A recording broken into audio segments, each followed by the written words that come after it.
네, 주안의 만나 10월 17일 월요일 묵상을 함께 나오도록 하겠습니다. 오늘 말씀은 사무엘하 17장 15절에서 29절 말씀으로요. 아히도벨의 죽음이라고 하는 제목으로 함께 묵상을 나오도록 하겠습니다. 오늘 본문은 요단을 건너 도망가려는 다윗을 어떻게 처리할 것인지에 대한 논쟁에서 압살롬이 자신의 의견이 아닌 후세의 의견을 듣고 이렇게 다윗으로 하여금 요단을 건너게 한 것을 본 아히도벨이 결국 반란이 실패할 것이라 라고 하는 것을 미리 알고 스스로 목숨을 끊는 내용을 말씀을 하고 있습니다. 성도가 오늘 살아가는 동력은 나와 함께 하시는 하나님의 능력과 하나님의 은혜입니다. 만약 성도가 다른 것을 의지하고 있다면 그는 결국 허망함에 빠지게 됩니다. 왜냐하면 하나님이 아닌 다른 것은 사람에게 결코 채움을 주지 못하기 때문입니다. 그러므로 많은 사람들이 의지하고 있는 재물에 대해서도 그것의 속성이 정함이 없는 것이다 라고 디모데 전서에서 말씀을 하고 있습니다. 이 외에도 사람들이 기대고 있는 것들이 많이 있지만 성경에서는 오직 하나님 외에 우리가 의지할 것이 없다라고 말을 합니다.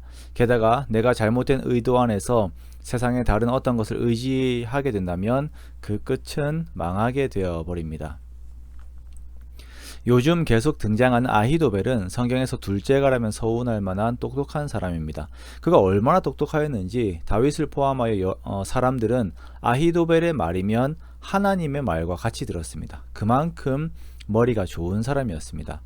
자, 그런데 오늘 본문의 아히도벨의 마지막을 보면 그가 자기의 집으로 돌아가 자결하는 것으로 인생이 마무리가 되는 것을 보면서 참 의아합니다.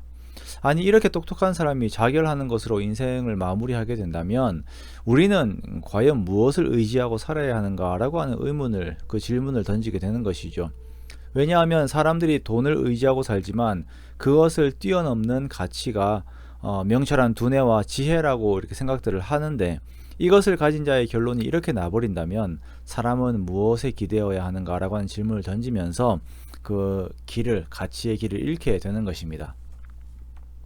자, 그렇다면 이 아히도벨은 어떤 사람입니까? 자, 먼저 아히도벨은 압살롬과 한 배를 탔던 사람입니다. 아히도벨은 이스라엘 안에서도 권력자였고 그의 지혜는 자기 자신과 자신의 가족들을 보다 나은 환경에서 자랄 수 있도록 하였습니다. 그러나 이렇게 똑똑한 사람이 왜 다윗의 편이 아닌 압살롬의 편에 들게 됩니까?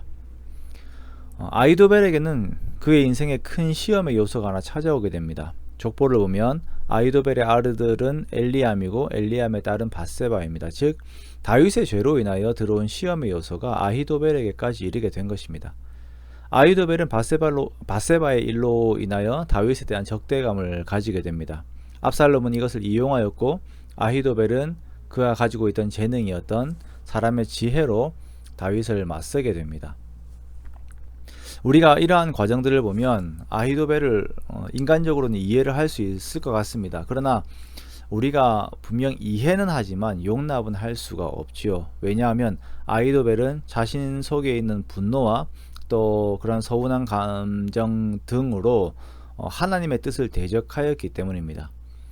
그는 원수 갚는 일에 자신의 머리를 사용하였습니다. 그리고 다윗을 반역한 압살롬의 편에 선다는 것은 그의 머리로 하나님의 지혜를 대적하는 모양새가 되어버렸습니다. 요단을 건너는 다윗을 어떻게 처리할지에 대해 의견이 분분할 때에 압살롬은 이상하게도 아히도벨이 아닌 후세의 말을 듣게 되어서 다윗이 요단을 건너가게 하는 그 결정을 내려버립니다. 아히도벨의 계략은 분명 옳은 것이지만 하나님께서는 그 순간 오히려 압살롬을 미련하게 만들므로 인하여서 다윗을 죽이려고 하는 모든 계획이 틀어지게 만들어 버리신 것입니다. 너무나도 똑똑하였던 아히도벨은 열수를 앞서서 보면서 그 뒤에 일어나게 될 일들을 예견하게 됩니다.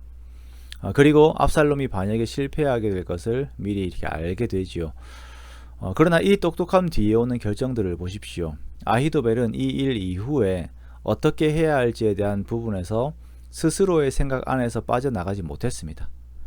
그는 이렇게 상황이 막혔을 때 하나님을 의지하지 못하였습니다. 그냥 자신이 의지하던 지혜가 힘을 잃어버리자 자기 자신도 역시 무너져버리고 극단적인 선택을 하고 맙니다. 한때 신의 것과 같았다라고 칭송을 받던 아히도벨의 지혜는 이렇게 무너지게 됩니다. 이러한 모습을 보면서 우리는 현재 우리가 신적으로 의지하고 있는 그 무언가를 돌아보게 되지요. 그것이 돈이 될 수도 있고 명성이 될 수도 있고 사람이 될 수도 있습니다. 내 몸의 건강을 의지할 수도 있어요. 그리고 내가 이것을 의지할 수밖에 없는 이유에 대해서 또한 말할 수 있죠. 과거의 상처 때문이다. 과거에 힘들었던 시간들로 인해서 내가 이렇게 될 수밖에 없다라고 말할지 모릅니다. 그러나 그것이 하나님을 거역하는 자리에 있다면, 그것을 하나님보다 더 의지하고 있다면 빨리 거기에서 돌이켜 하나님을 의지하는 우리가 되기 원합니다. 내 모든 것이 무너질지라도 그 안에서 내 손을 잡아주시는 분이 하나님이십니다. 다윗은 이것을 너무나도 잘 알았고 정말 염치가 없을 만큼 하나님을 의지하였습니다. 그리고 하나님은 그러한 다윗의 모습을 기쁘게 받으셨습니다. 하나님의 어리석음이 사람보다 지혜롭고 하나님의 약하심이 사람보다 강하니라 라고 하는 고린도전서 1장 25절의 말씀을 우리 가슴에 새기기 원합니다. 그리하여 나에게 있는 다른 어떤 것을 의지하는 것이 아니라 비교할 수 없는 하나님의 능력을 의지하며 하나님의 손을 붙드는 우리 모두가 되기 원합니다. 그렇게 내가 가진 것 속에서의 나의 약함이 아닌 항상 나보다 크신 하나님을 의지함으로 소망함 안에서 내일을 기대하는 저와 여러분의 복된 삶이 되시기를 주님의 이름으로 축원합니다.